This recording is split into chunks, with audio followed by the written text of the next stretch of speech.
అక్కడ దేవుడు చూపిస్తున్నాడు. ఇట్టి పవిత్రమైనటువంటి కార్యం కనుకనే ఈనాడు ఇంతమంది మరి బంధువులు, ఆత్మీయ సహోదరి సహోదరులు, మరి స్నేహితులు ఎంతో ఉత్సాహంగా కూడా వచ్చున్నాం. కనుక ప్రియులారా, ఈ యొక్క వివాహం గురించి పాత నిబంధన కాలంలో దేవుడు, అంటే పాత నిబంధనకు ముందే దేవుడు నిర్ణయించాడు. ఆదిలో ఆదాముని అవను సృష్టించిన తర్వాత దేవుడు వారిని జత చేశాడు. ముందుగా ఈ యొక్క భూమిలో ఉన్నటువంటి సమస్తాన్ని ఆయన 6 దినాల్లో సృజించిన తర్వాత నరుడు ఒంటరిగా కనబడ్డాడు దేవునికి. ఈ నరుడు ఒంటరిగా ఉండట మంచిది కాదు అనే ఆలోచన దేవుడు చేశాడు. ఎందుకు అనంటే భూ జంతువులన్నిటిలో కూడా సమస్త ప్రాణుల్లో ప్రతిదానికి ఒక జత ఉన్నదని. కానీ నరుడు చూసేసరికి ఒంటరిగా ఉన్నాడు.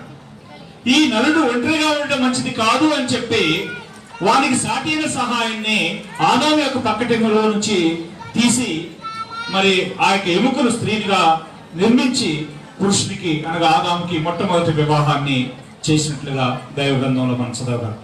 కనుక ప్రియులారా, దేవుడు జతపరిచిన గట్టి కార్యాన్ని మనుషుడు వేరుపరచకూడదు.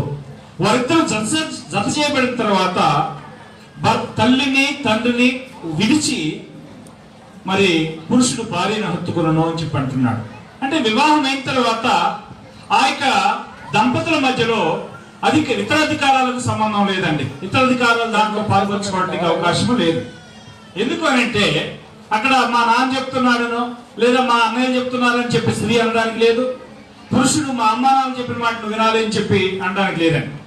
ఆదికాండం 2:22 మనం చదువుతా ఉంటది. ఎవరైనా చదవండి దయచేసి. తరువాత తాను ఆదాము నుండి తీసిన ప్రక్కటెముకను స్త్రీనిగా నిర్మించి ఆమెను ఆదాము నద్దకు తీసుకుని వచ్చాను. అప్పుడు ఆదాము ఇట్లనెను, నా ఎముకలో ఎముక, నా మాంసంలో మాంసము, తీవ్రంగా కనుక రైట్. ఇక్కడ తర్వాత పాయింట్ కూడా, ఆ పాయింట్ మెయిన్ దానికోసం తీసుకుంటాం. కాబట్టి పురుషుడు తన తల్లిని తండ్రిని విడిచి తన ఎవరిని ఎత్తుకోవాలి? భార్యను ఎత్తుకోవాలి. కనుక పిల్లరా, ఈనాడు సమాజంలో వివాహ బంధాలు అలాగ లేకుండా పోవడానికి పరిస్థితిని మనం చూస్తున్నాం.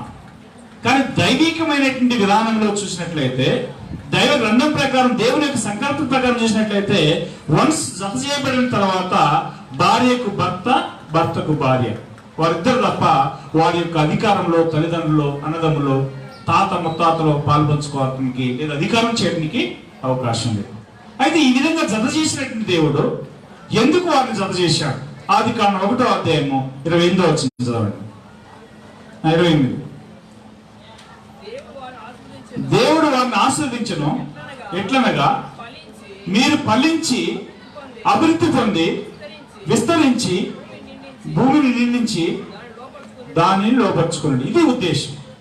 దేవుడు భూమి మీద మానవులుగా మనల్ని సృష్టించిన తర్వాత అనాది దేవుని యొక్క సంకల్పం ఏంటంటే మానవులమైనటువంటి మనము ఈ భూలోకాన్ని నిందించాలి, విస్తరించాలి, వృద్ధి పొందాలి అనేటువంటిది దేవుని యొక్క సంకల్పమైనది అనే విషయాన్ని మనం చూస్తున్నాం. కనుక ప్రియులారా, వివాహం అనేది వివాహంతో మాత్రమే ముగిసిపోయేది కాదండి.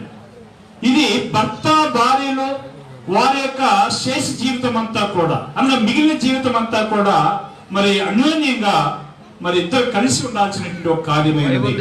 కలిసి ఉండడంతో పాటు వారికి మరి అభివృద్ధి అనేటువంటిది అవసరం అని చెప్పి దేవుని యొక్క గ్రంథంలో మనం చూస్తున్నాం. అందుకనే దేవుడు అంటాడు, ప్రసంగి గ్రంథము సామెతల గ్రంథం 18వ అధ్యాయం 22వ వచనం అంటాడు, ఏమంటాడంటే భార్య దొరికిన వానికి మేలు దొరికెను. దయచేసి ఒకసారి ఆలోచించండి ప్రియులారా, ఈ భూమి మీద భార్యలు దొరకకుండా ఎంతమంది ఉన్నారండి? దాదాపు అందరికీ భార్యలు దొరుకుతారు. కానీ ఇక్కడ చెప్పబడిన పాయింట్ యొక్క ఉద్దేశం ఏంటంటే భార్య దొరికిన వానికి మేలు దొరికింది అంటే అర్థం ఏంటంటే ఏ భార్య దొరికిన వానికి మేలు దొరికింది? మీరు చూస్తే సుబుద్ధి అనేటువంటి భార్య దొరికిన వానికి మేలు దొరికింది. చూడండి, స్త్రీలు అందరూ దొరుకుతారు, దొరకకుండా ఏం పోలే. పురుషుడు ఉన్నాడంటే ఆ పురుషునికి తోడు ఒక స్త్రీ ఎక్కడో ఒక చోట సృష్టించబడి ఉంటుంది. కానీ ఆ విధమైనటువంటి స్త్రీలు దొరికినటువంటి ఉద్దేశం గురించి మాట్లాడాలి దేవుడు. అక్కడ ఏ స్త్రీల గురించి మాట్లాడాడు అంటే సుబుద్ధి అనేటువంటి భార్య. అక్కడే 19వ అధ్యాయం 14 వచ్చిన చదవండి. గమనించండి, గృహమును విత్తము. గృహం అంటే ఏంటి? ఇల్లు, ఉండడానికి ఇల్లును, ఆ తర్వాత ఆస్తులను పితరులు ఇచ్చి స్వాస్థ్యము. ఇప్పుడు థామస్ గారికి వారి నాన్నగారు ఒక ఇల్లు కట్టి ఇచ్చేవచ్చు, లేకపోతే ఆస్తులు బ్యాంకులో బ్యాలెన్స్ కూడా ఇచ్చి ఉండొచ్చు. కానీ సుబుద్ధి అనేటువంటి భార్య ఎవరి యొక్క దానము? యెహోవా యొక్క దానం. అంటే దేవుడు ఇచ్చేటువంటి కార్యము అని చెప్పి మనం చూస్తున్నాం. కనుక ప్రియులారా, ఈ యొక్క భార్య దొరికిన వానికి మరి మేలు దొరికిందంటే ఏం దొరికిందంటే సుబుద్ధి అనేటువంటి భార్య దొరికిన వానికి మేలు దొరకటం అని చెప్పి మనం చూస్తున్నాం. ఒకవేళ వివాహంలో భార్య సరైన విధానంలో సెట్ కాలేదనుకోండి, ఆ కుటుంబాలు ఎలాగుంటాయో మా యొక్క స్నేహితుల్లోనూ అనేక మంది గ్రామాల్లో మనకున్నట్టు తెలిసినటువంటి వాళ్ళ కుటుంబాలు మనం చూస్తున్నాం. చాలా విషయాలతో కొనసాగుతున్నట్లుగా మనం చూడగా, కనుకనే ఈ యొక్క వివాహంలో ఒక ఏ పురుషుడికైతే సుబుద్ధి కలిగినటువంటి భార్య దొరికిందో ఆ యొక్క పురుషుడు ధన్యుడు అనేటువంటి విషయాన్ని మనం గమనించాలి. కనుక ఈ సమయంలో సోదరుడు థామస్ గారికి దేవుడు మరి సువార్తం అనేటువంటి ఆ యొక్క స్త్రీని ఇవ్వడం అనేటువంటిది దేవుని యొక్క దానంగా మనం భావించాల్సిన అవసరం ఉంది.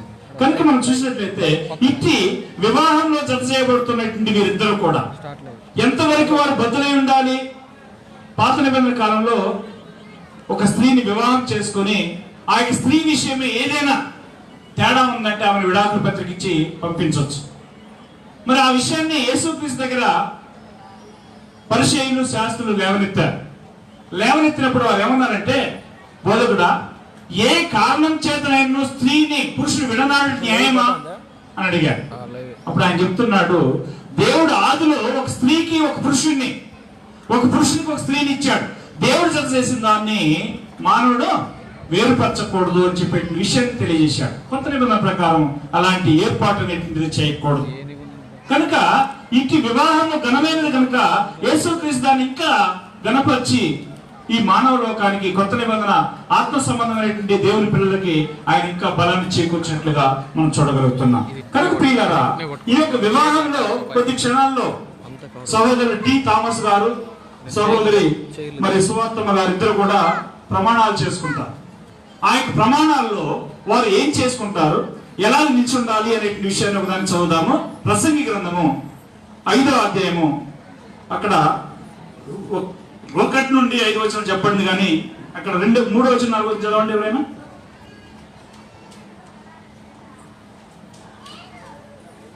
నా 5వ అధ్యాయము 4, 5 వచనం చదవండి. నీవు దేవునికి మొక్కుబడి చేసుకునే ఎడల దానిని చెల్లించుటకు ఆలస్యం చేయకము. బుద్ధిహీనులు యందు ఆయనకి ఇష్టం లేదు. నీవు మొక్కుబడి చేసుకుని దాన్ని చెల్లించము. నీవు మొక్కుకొని చెల్లింపకున్నట్టు కంటే మొక్కుకొనకున్నదే మేలు. ఎందుకు ఈ యొక్క వచనాన్ని మరి నేను దానికి అప్లై చేస్తున్నాను అని అంటే, మొక్కుబడి అన్న ప్రమాణము అన్న ఒట్టు పెట్టుకోవటం అన్న ఒకటేనండి. కనుక దేవుని గ్రంథంలో తెలియజేస్తున్నారు, దేవుడు పరలోకంలో ఉన్నాడు, మనం భూమి మీద ఉన్నాం. మన మాటలు కొద్దిగా ఉండాలి, మన మాటలు అవునంటే అవును, కాదంటే కాదు అయి ఉండాలి అని చెప్పి దేవుడు తెలియజేస్తున్నాడు. కనుక ఈ సమయంలో ఇద్దరు యంగ్ కపుల్స్ కొద్దిసేపట్లో వారు ప్రమాణాలు చేయబోతున్నారు, లేదా మొక్కుబడి చేయబోతున్నారు. మొక్కుబడి చేస్తే ఆ యొక్క మొక్కుబడిలో లేదా ప్రమాణంలో ఎంతవరకు ఉండాలండి? మరణం వరకు వారు ఒకరికొకరు బద్దులై ఉండాలి. అదే ఆ యొక్క వివాహ నిబంధన అంటే ఇద్దరు వ్యక్తుల మధ్యలో కుదిరేటువంటి ఒక కార్యం. ఇద్దరు నమ్మకంగా ఉన్నప్పుడు ఆ యొక్క నిబంధనకి విలువ ఉంటుంది. ఎప్పుడైతే ఆ యొక్క ఇద్దరిలో ఒక పార్టీ అవిశ్వాసాలు అవుతారో లేదా అవినమ్మకస్తులు అవుతారో ఆ యొక్క నిబంధనకు అర్థం ఉండదు, ఫెయిల్ అయిపోతుంది. కనుక నేను ఏమంటున్నా, దేవుడు ఏం చెప్తున్నాడు అంటే, వివాహంలో జత చేయబడబోతున్నటువంటి ఈ యొక్క సహోదరులు ఇద్దరు కూడా మరి ప్రమాణం చేసిన తర్వాత ఆ ప్రమాణాన్ని వారు కాయాల్సినటువంటి అవసరం ఉన్నది, వారు దాన్ని అనుసరించి జీవించాల్సినటువంటి అవసరం ఉందనే విషయాన్ని గురించి దేవుడు తెలియజేస్తున్నాడు. పాత నిబంధన కాలంలో ఇశ్రాయేలు మధ్యలో యొక్క వివాహం అంత ఘనంగా చూడబడలే. వారు ఏం చేశారంటే, యవన కాలంలో పెళ్లి చేసుకున్నటువంటి భార్యల్ని విడనాడేవారు. దేవుడు వారిని గద్దిస్తున్నాడు.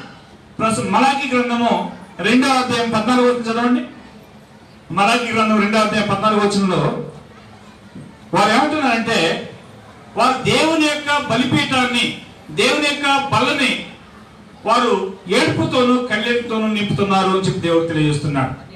అది ఎందుకని మీరు అనగా, యవన కాలమందు నీవు పెళ్లి చేసుకుని అన్యాయంగా విసర్జించి నీ భార్య పక్షమున యెహోవా సాక్షి ఆయను.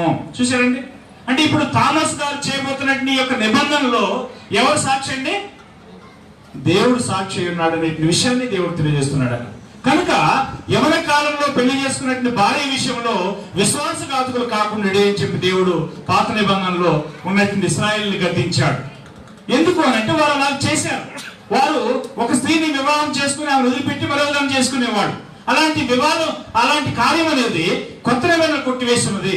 అలాంటి కార్యం జరగకూడదని చెప్పి దేవుడు కొత్త నిబంధనలో మానవుడికి ఆజ్ఞాపిస్తున్నాడు. కనుక ప్రియులారా, ఈ యొక్క వివాహము జరిగిన తర్వాత అది పవిత్రంగా పరిశుద్ధంగా కొనసాగాలి. ఎంతవరకు అంటే ఇద్దరు కూడా బ్రతికున్నంత వరకు ఆ యొక్క వివాహాన్ని పరిశుద్ధంగా ఆచరించాల్సినటువంటి అవసరం ఉంది. ఇకపోతే మరి ఆ యొక్క వివాహంలో జత చేయబడినటువంటి థామస్ గారు అలాగే సువార్తమ్మ గారు ఇద్దరు కూడా కుటుంబ జీవితం ఎలా జీవించాలనే విషయాన్ని గురించి 2-3 వచనాలు చదువుదాం. మొదటి పేతురు 3వ అధ్యాయము 1-7 వచనాల్లో మనం చూసినట్లయితే అక్కడ చెప్తున్నాడు.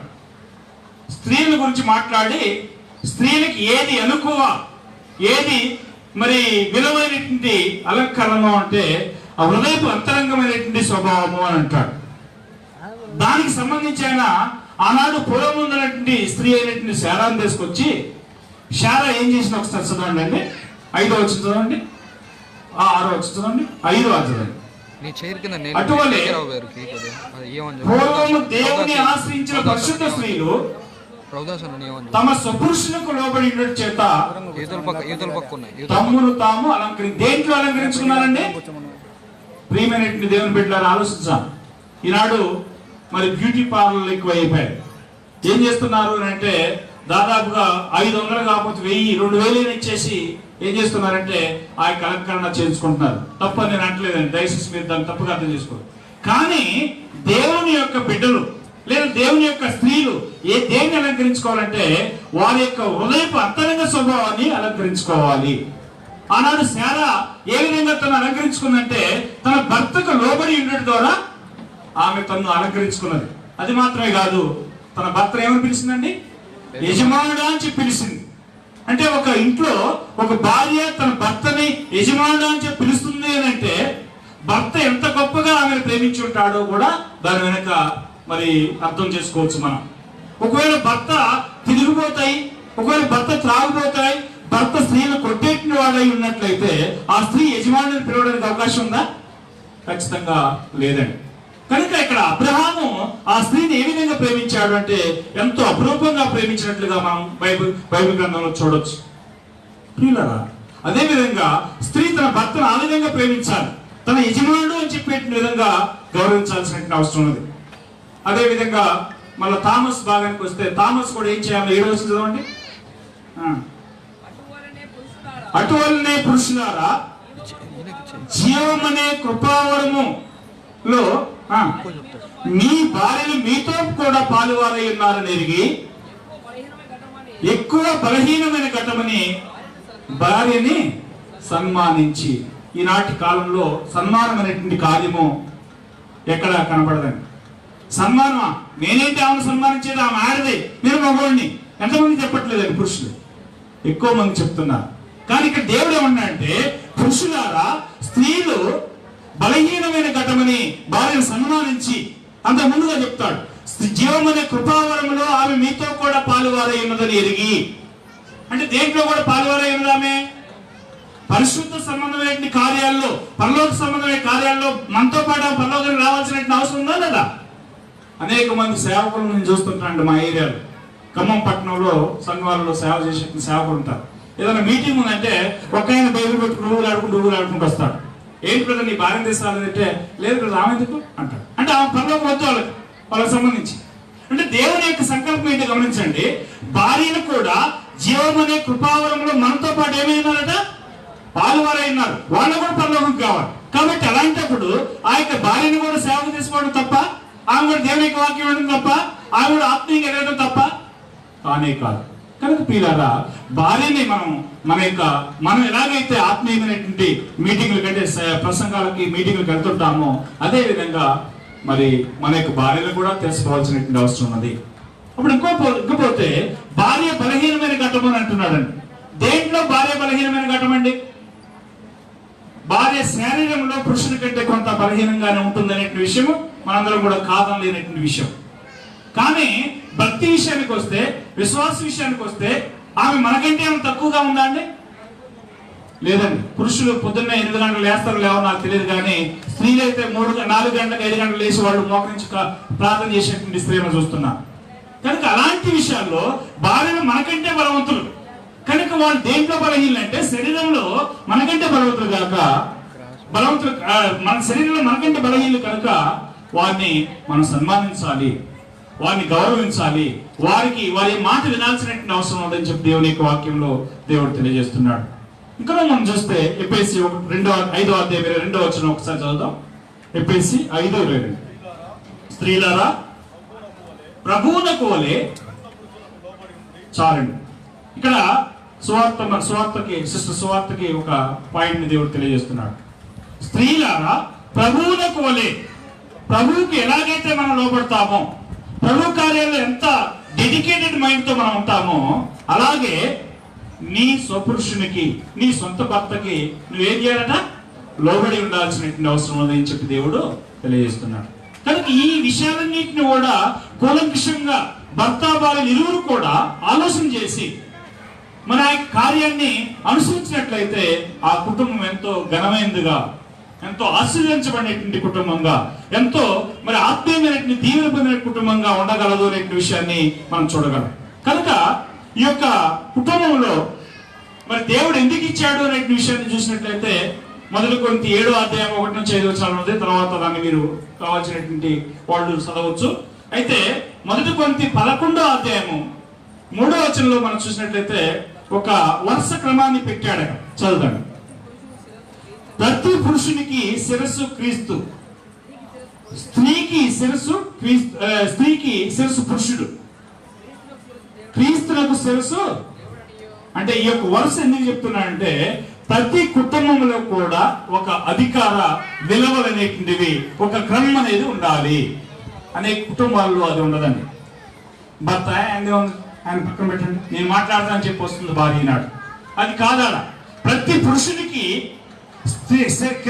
శిరస్సు క్రీస్తు, క్రీస్తుకి శిరస్సు దేవుడు.